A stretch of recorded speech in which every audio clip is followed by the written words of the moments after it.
Bonjour et bienvenue sur le podcast En route vers la sérénité. Je suis Isabelle Mante et je suis enchantée de vous recevoir sur ce podcast. Dans chaque épisode, je vous présente une tactique que vous pouvez appliquer concrètement pour retrouver une vie sereine et apaisée. L'anxiété, c'est une émotion qui peut facilement nous submerger et elle peut devenir un vrai poison quand on a envie d'avoir une vie sereine. Pourtant, il existe des techniques pour la surmonter et c'est ce qu'on va voir aujourd'hui avec mon invité, Emmanuel Boudier. Bonjour Emmanuel. Bonjour Isabelle, merci pour ton invitation. Alors pour commencer, Emmanuel, j'aimerais que tu nous dises qui es-tu? Alors moi, j'ai été infirmier en psychiatrie pendant 11 ans et ça fait 14 ans que je suis thérapeute comportemental spécialisé dans l'anxiété et les crises d'angoisse. Voilà. Je pratique la thérapie comportementale et cognitive. C'est une thérapie basée sur le principe que ce sont nos pensées négatives, en fait, qui influencent nos comportements et qui sont la source de notre souffrance. Hmm, Donc, en travaillant sur les pensées négatives, en travaillant sur les émotions et les comportements, on arrive à s'améliorer. super, merci. Et justement, anxiété, angoisse, stress, souvent on fait un espèce d'amalgame dans tous ces termes. Est-ce que tu pourrais nous expliquer vraiment c'est quoi l'anxiété?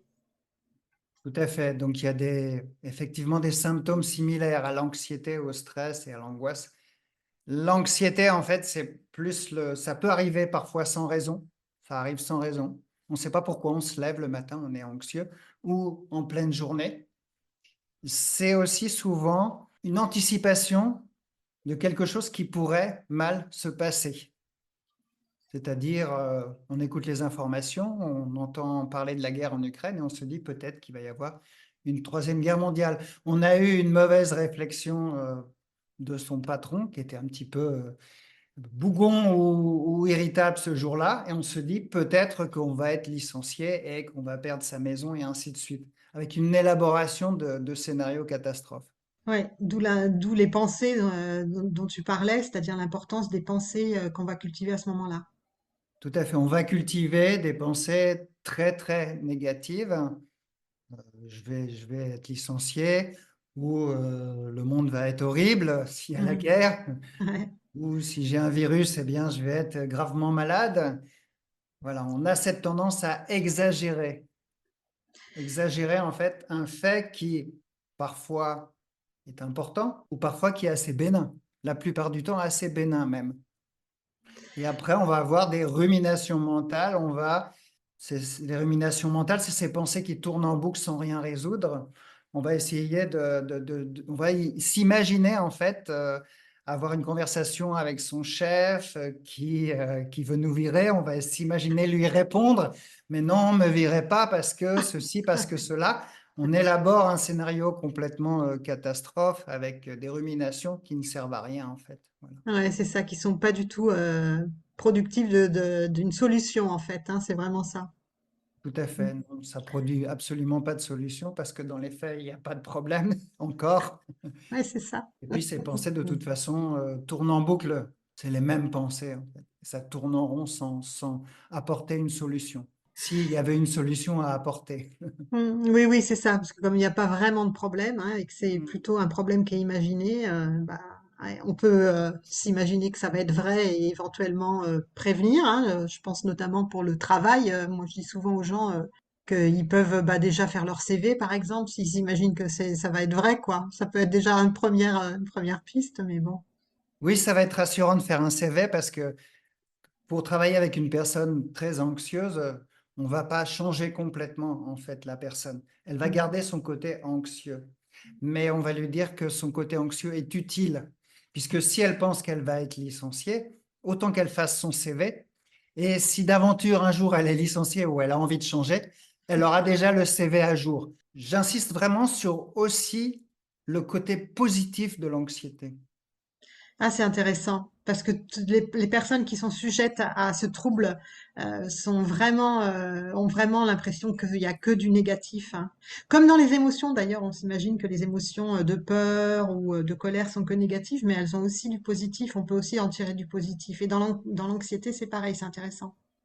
Oui, tout Mm. à fait. Quelqu'un, Mm. par exemple, qui aurait peur de tomber en panne sur la route en plein hiver quand il fait un voyage, ben, il va faire le plein, il va peut-être avoir une couverture de survie, il va peut-être avoir un petit peu de nourriture et ça peut être utile s'il est effectivement en panne ou bloqué dans la neige. Ça a un côté vraiment positif, cette anxiété. Mais Mm.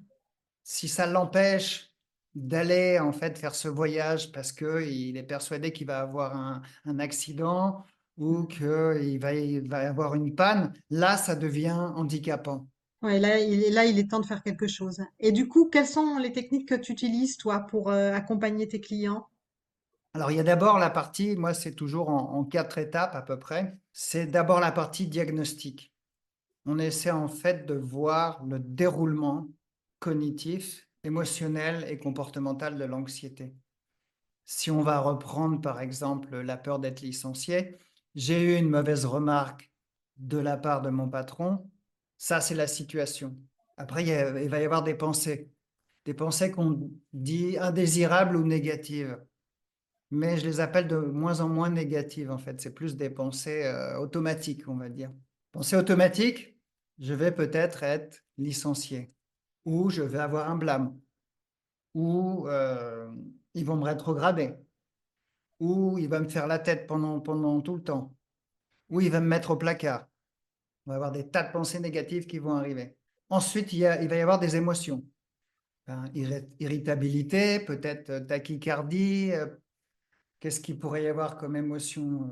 Peut-être même des fois des sueurs froides si on a très peur, ou Mm. des tremblements. Enfin, ça, c'est un peu exagéré dans cette situation, mais vraiment des symptômes physiques sur lesquels on va travailler. Et ensuite, des comportements négatifs qui vont être, je vérifie en fait tous les postes qu'il pourrait y avoir au cas où je suis licencié. Bon, ou alors je vais sans arrêt voir auprès de mon chef s'il n'est pas fâché contre moi, ou je vais regarder sur Internet, voir que faire en cas de licenciement. Et je vais passer trop de temps là-dessus, en fait. Et les conséquences, c'est que je vais être épuisé. Surtout s'il y a d'autres situations qui se greffent. Surtout si j'entends parler de la guerre en Ukraine après. Surtout Ah, si j'ai un mauvais bouton sur le corps et je me dis tout de suite, ça y est, j'ai un cancer. Tout ça va faire qu'on va finir par être très fatigué et on peut développer des crises de panique aussi. Il y a des gens qui, à cause de cette anxiété, développent des crises de panique où ils ont des symptômes très forts, où ils ont la tête qui tourne, ils hyperventilent, ils ont le cœur qui bat, à force d'être anxieux comme ça. Ça peut arriver. Donc voilà l'anxiété. donc le diagnostic, de voir un peu au niveau de voilà de la situation comment c'est, Ouais, de comprendre ses émotions, qu'est-ce qu'on fait et toujours pareil, hein, j'imagine que bah, les émotions c'est ok si on en a, mais ça ouais, devient problématique si d'un seul coup elles envahissent tellement le quotidien qu'on n'est plus capable de réfléchir ou qu'on n'est plus capable de tout à fait. travailler ou qu'on dépense une grosse énergie. Comme les Ouais, comportements, ce que tu disais, si on passe 2 heures sur Internet tous les jours pour voir comment ouais, communiquer avec son chef, ben, ça mm, finit par nous bouffer le quotidien, quoi, en fait. tout à C'est là fait. où tu analyses aussi dans ton diagnostic la différence Oui. entre ce qui serait normal ou pas, quoi. Hmm. J'ai pas le droit de le faire parce que je suis thérapeute, mais il y a personne qui le fait. Je fais quand même un test pour savoir s'il y a le trouble de l'anxiété généralisée, hein. Ouais. C'est en fait cette élaboration de scénarios catastrophes en permanence et ça touche plusieurs domaines. Ça peut toucher le domaine personnel, la peur que ma famille ait un accident, qu'elle soit malade, la peur d'être cambriolée, la peur de la guerre, la peur de la maladie. Et si on a plusieurs items comme ça, on appelle ça l'anxiété généralisée. Ouais. Et une fois que tu as fait le diagnostic, alors, hein, comment tu aides les personnes à changer ça?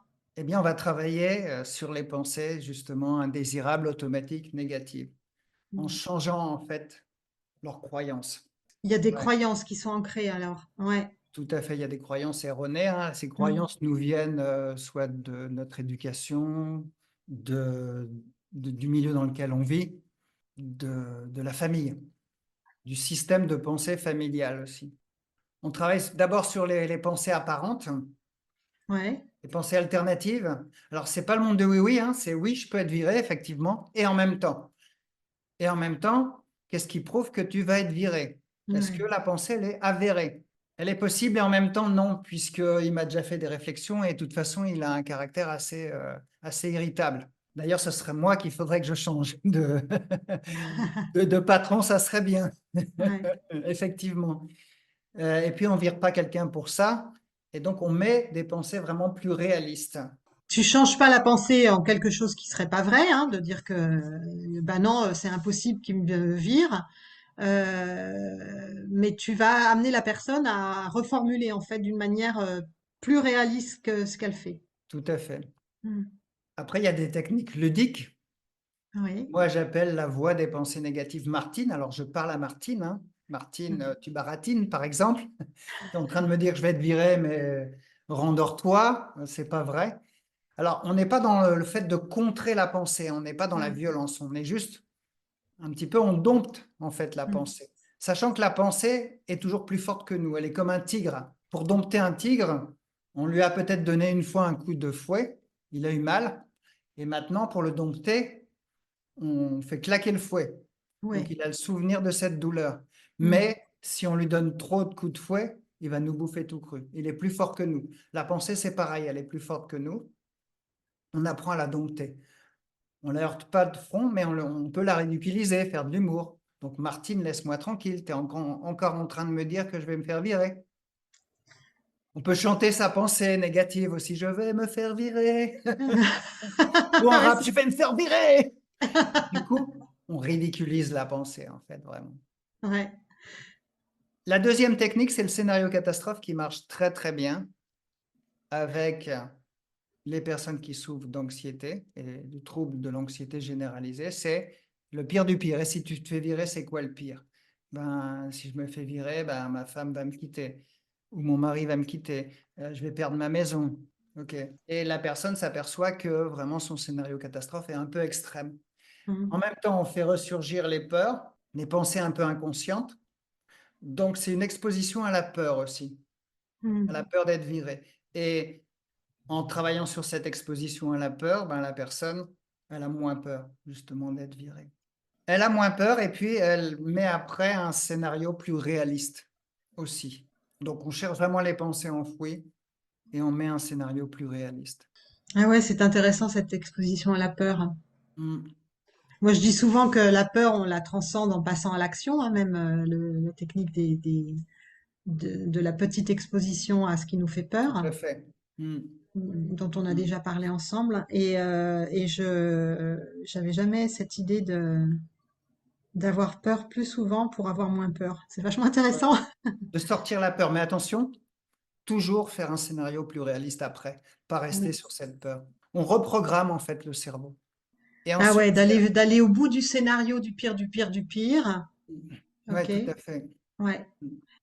Et puis ensuite de remettre un scénario plus réaliste. Et du coup, quand on fait cet exercice sur le pire du pire, ça fait pas remonter aussi, ça fait pas émerger des croyances qui peuvent être présentes.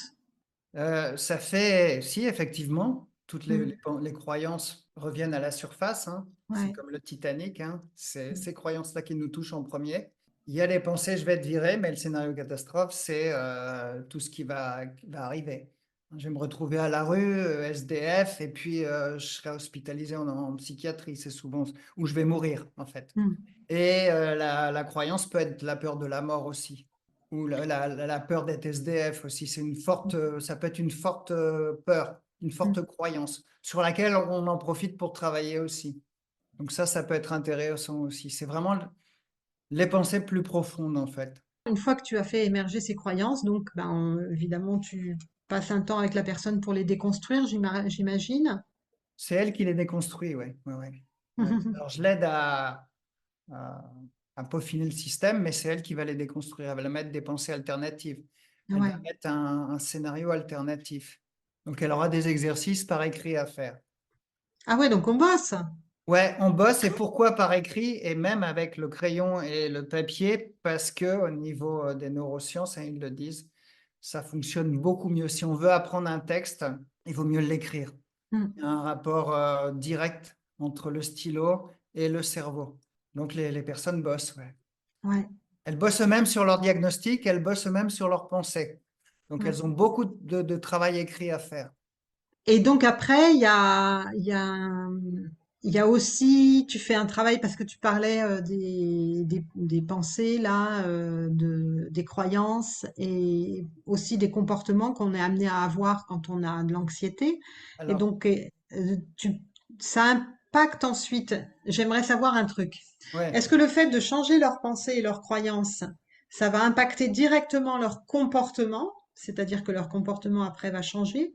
Ou est-ce que c'est aussi un autre aspect du travail de travailler son comportement qui va aider aussi à avoir d'autres croyances et d'autres pensées? Alors, ça dépend des gens. Il y a pas mal de personnes, ce travail sur les pensées, ça impacte énormément leur comportement.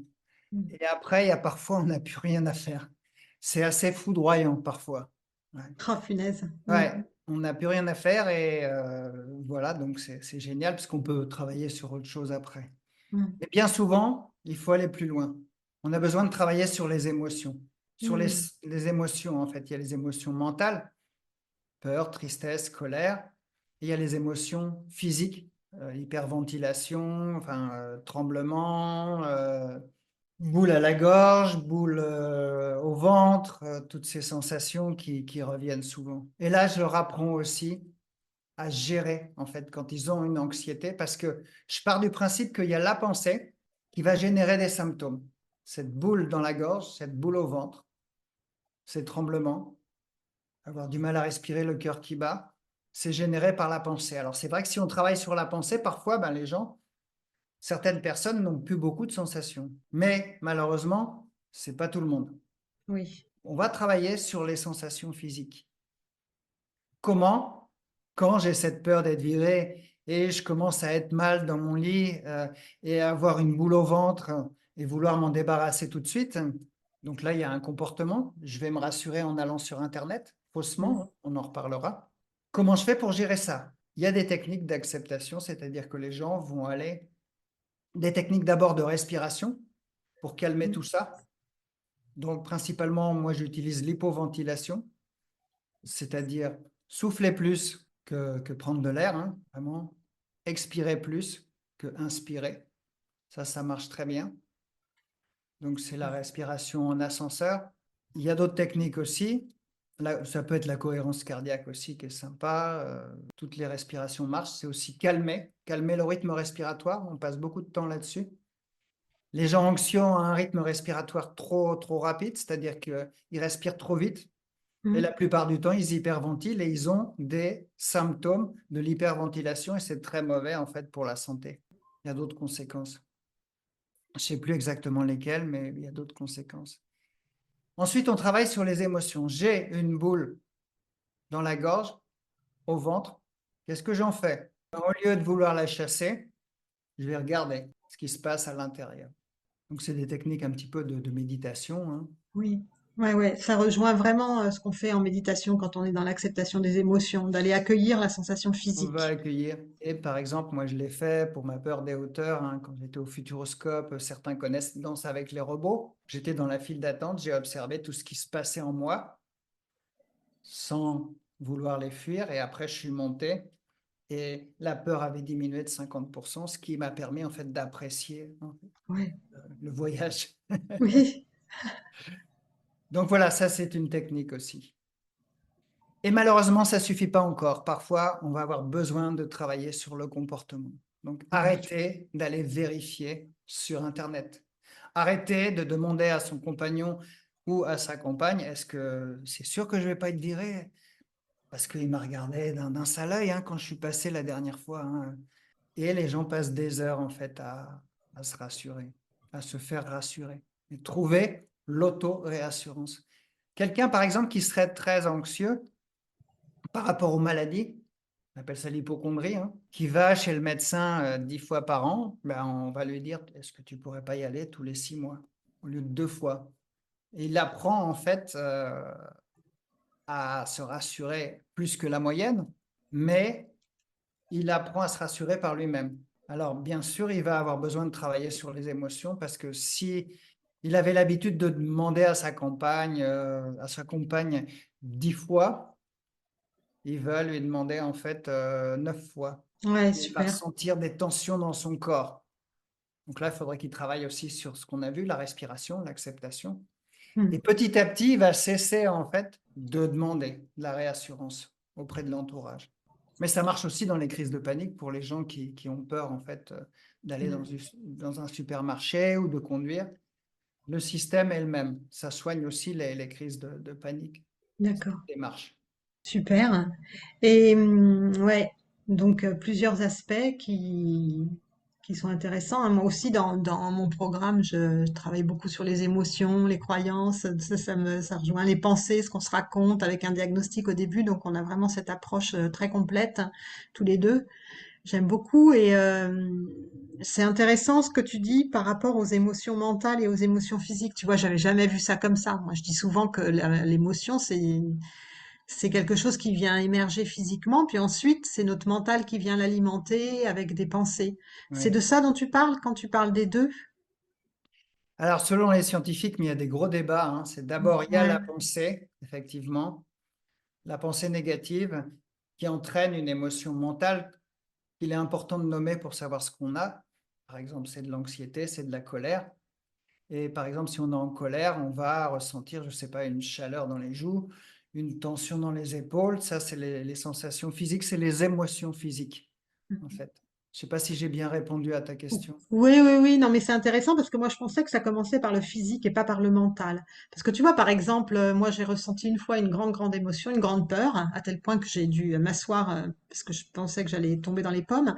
Une voiture qui est arrivée vers moi à toute vitesse. Et j'ai cru que j'allais être écrasée en fait, hein. J'ai eu le temps de me mettre à l'abri juste à temps. Et je tremblais, mais vraiment, j'ai pas l'impression qu'il y avait eu du mental là-dedans. Il y a la pensée, j'ai cru que j'allais être écrasé. Je vais me faire écraser. Et tu penses qu'elle était vraiment, qu'elle a eu le temps de d'émerger cette pensée à ce Ouais, moment-là? Ouais. elle a eu le temps. Mm. D'après les scientifiques, hein, alors il y a un Ouais. débat, c'est parce qu'elle est automatique, on ne la voit pas. Mm. C'est pour ça qu'on appelle ça ces pensées automatiques. Il y a toujours un exercice que je donne, c'est Madame Bigoudi, c'est ma concierge, hein. Tous les matins, elle me salue. Ce matin, elle m'a pas salué. Je pense qu'elle me fait la tête. Et c'est automatique. On n'a pas Mm. besoin de réfléchir, en fait. Qu'elle est fâchée contre moi. En fait, elle n'est pas du tout fâchée. Elle a oublié ses lunettes, hein. Ou alors je sais pas, elle va être virée, elle. Donc, elle n'a pas du tout envie de me dire bonjour. Ouais, c'est ça. Elle pense que Elle c'est de va ma faute. réellement être virée, elle. Mais ça se fait de manière automatique. Cette pensée, elle arrive de manière automatique. Elle est là pour nous protéger aussi, hein. Elle a été là pour te protéger. Est-ce que tu penses que les pensées automatiques sont plus présentes chez les gens qui sont anxieux? Euh, non, elles sont présentes en fait chez tout le monde. Est-ce Oui. que tu penses qu'eux, ils en ont moins conscience de ce discours intérieur? Ils ont moins conscience de ce discours ou alors ils fusionnent avec. Ouais, Ils le c'est pensent ça. vrai. Mm. Par exemple, je peux avoir la pensée que je vais être viré parce il a été fâché contre moi. C'est peut-être une pensée qui va arriver. Sauf que moi, elle va me traverser peut-être. Je ne suis pas anxieux. Ce qui n'est pas le cas. Je suis aussi quelqu'un d'anxieux. Je travaille là-dessus. Mais chez l'anxieux, il va s'accrocher à cette pensée. Ouais, Comme une bouée. ouais, c'est ça. Il va la développer. Ouais, Alors que le non-anxieux va l'avoir automatiquement, mais il va s'en détacher rapidement. C'est ouais, ça qui fait d'accord. la différence, en fait. C'est ça qui fait la différence. Ok. Bon, super, des bonnes pistes. Qu'est-ce que tu dirais si tu devais donner juste un conseil à des personnes qui sont anxieuses là et qui se demandent ce qu'elles pourraient faire pour aller mieux? Mis à part de venir te voir, bien sûr. Ce que je leur recommande vraiment chaudement parce que je connais ton accompagnement et que je sais que c'est de grande qualité, donc je mettrai tous les liens pour qu'ils te rejoignent. Mais quel est le premier truc qu'ils pourraient faire là pour un peu se faire du bien là? Ce qu'il pourrait faire, moi je dirais, ça rejoint un petit peu ce que tu fais, c'est d'abord prendre du temps. Mhm. Prendre du temps, peut-être méditer, alors peut-être pas tout de suite méditer, mais au moins ne rien faire. Ne rien faire pendant un certain temps. Et en fait, parce que ils vont peut-être observer ce qui se passe réellement dans leur tête, parce que en fait, l'anxieux, il est sans arrêt en train d'essayer de se réassurer. Ah, super. Donc, tu leur dirais d'arrêter d'essayer de se réassurer pour s'arrêter Arrêtez et même YouTube, peut-être, arrêtez les conseils que nous on donne parfois, euh, s'ils en ont pas vu. Alors qu'ils aillent sur YouTube, oui, pour avoir quelques astuces pour faire leur diagnostic, parce qu'il n'y a personne qui fait les diagnostics, le trouble, l'anxiété généralisée. Les médecins, malheureusement, ne le font pas, les crises d'angoisse, c'est très mal connu. Une fois qu'ils ont fait ce travail, ils arrêtent tout ça. Ils prennent du temps à regarder, en fait, à regarder à l'intérieur d'eux-mêmes ce qui se passe réellement. ouais, de regarder un peu quel type de pensée ils ont, quel Ouais. type d'émotions corporelles ils ont, etc. Et puis Ouais, d'arrêter, se poser. ouais, Parce que la quatrième, encore une autre partie hein, que je n'ai pas évoquée, souvent on trouve dans l'anxiété ou dans les crises de panique, on trouve quelque chose qui ne va pas dans leur vie. Soit ouais, leurs parents sont trop présents avec eux, soit ils s'entendent plus avec leurs compagnons, soit c'est le travail qui convient pas. Ils sont souvent en fait plus en adéquation avec leurs valeurs. Moi, j'avais une banquière typiquement une banquière qui faisait des crises de panique et elle pensait que c'était un stress post-traumatique parce qu'elle s'était fait agresser. Mais en fait, c'était pas ça. Elle était plus en adéquation avec ses valeurs. Elle voulait faire du social et les banques ne font pas de social. Donc, elle faisait des crises de panique. Elle était anxieuse. À partir du d'accord. moment où elle a compris ça, elle a fait un pas de côté. Alors je dis pas à tout le monde de le faire, hein, mais pris un congé sans solde. Elle a été mieux. Faire un pas de côté, ne rien faire, réfléchir à la situation. Ça, c'est déjà un conseil énorme. Ouais. Tout de suite aller dans les techniques de respiration qui vont faire du bien. Mais toi et moi, on sait qu'on va trouver des petites techniques sur YouTube. Un accompagnement, c'est beaucoup mieux, effectivement. Dans un premier temps, s'observer, faire un pas de côté, arrêter les écrans, arrêter Netflix, tout arrêter, faire une petite balade peut-être et réfléchir à notre situation. Qu'est-ce qui ne va pas dans notre vie peut-être? Et puis après, peut-être réfléchir à, j'ai de l'anxiété, comment je vais m'en sortir? Par quels Ouais, moyens? Est-ce que j'introduis super. plus de sport? Est-ce que je fais plus de méditation? Est-ce que je change de maison parce que j'aime plus cette maison, de compagne, de travail? Alors, on ne peut pas tout changer comme ça, mais est-ce que j'accepte cette promotion ou je l'accepte pas? Oui, ça peut être ça aussi, hein. Des fois, les personnes ne sont plus en adéquation avec leur vie et tout leur semble être une contrainte en fait, hein. C'est l'arbre qui cache la forêt. Mm. L'anxiété et surtout les crises de panique aussi, c'est l'arbre qui cache la forêt. Et donc ça, c'est intéressant pour moi parce qu'on travaille après sur, ça peut être sur la productivité, Mm. comment avoir plus de temps pour soi, s'organiser mieux, comment passer à l'action. Moi, j'ai quelqu'un qui est un ex-vendeur, il vendait des vêtements de luxe dans une boutique, il en avait ras-le-bol. Il a fait un pas de côté, on a bien travaillé et il est devenu coach sportif parce que c'était sa passion. Et il y avait du boulot en plus, il a trouvé du boulot juste à côté de chez lui. Et ça, rapidement en fait. Et l'anxiété a disparu. Bon, un pas de côté alors, c'est parfait. Bah, merci beaucoup, Emmanuel. Avec plaisir. J'espère que vous avez aimé cette interview et si vous voulez aller plus loin avec moi, je mets à votre disposition un PDF gratuit où il y a mon best-of des meilleurs conseils pour calmer l'anxiété.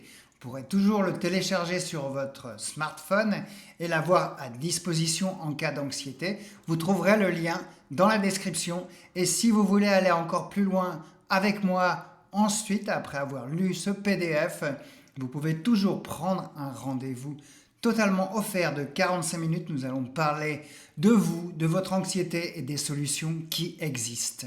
À bientôt.